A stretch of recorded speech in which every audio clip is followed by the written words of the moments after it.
رمضان برکتوں، بخششوں اور رحمتوں کا مہینہ ہے۔ اسے شکر اور خوشی سے بھرے دل سے گلے لگائیے۔ رمضان ایک یاد دہانی ہے کہ چاہے ہم کتنے ہی دور بھٹک گئے ہوں، اللہ کے فضل اور محبت کی طرف واپسی کا راستہ ہمیشہ موجود ہے۔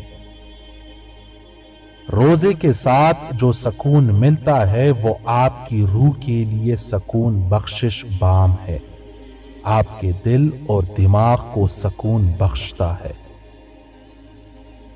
جب ہم روزہ رکھتے ہیں اور دعا کرتے ہیں تو ہمارے دل شکر گزاری سے، ہمارے دماغ حکمت سے اور ہماری روحیں اس سکون سے بھر جاتی ہے جو الہی کے قریب ہونے سے حاصل ہوتی ہے۔ رمضان دنیاوی خلفشار کی زنجیروں سے آزاد ہونے اور اللہ کے ساتھ ابدی تعلق پر توجہ مرکوز کرنے کا نام ہے۔ روزہ صرف کھانے سے پرہیز کرنے کا نہیں ہے، یہ روح کو پاک کرنے اور الہی پر ہماری توجہ مرکوز کرنے کا وقت ہے۔ رمضان صرف روزہ رکھنے کا مہینہ نہیں ہے، یہ خود نظم و ضبط، نماز اور غور و فکر کے ذریعے اپنے آپ کو بہتر انداز میں ڈھالنے کا مہینہ ہے۔ رمضان خود غور و فکر، توبہ اور اللہ کے ساتھ نئے سرے سے تعلق کا مہینہ ہے۔ دعا ہے کہ ہم اس سے پاک دل اور مضبوط ایمان کے ساتھ نکلیں۔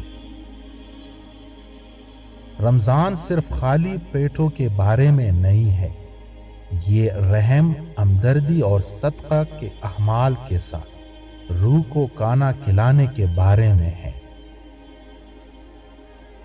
رمضان ایک یاد دہانی ہے کہ ہم صرف جسمانی مخلوق نہیں ہیں، ہم روحانی مخلوق بھی ہے جو خود کی دریافت اور اللہ سے قربت کے سفر پر ہے۔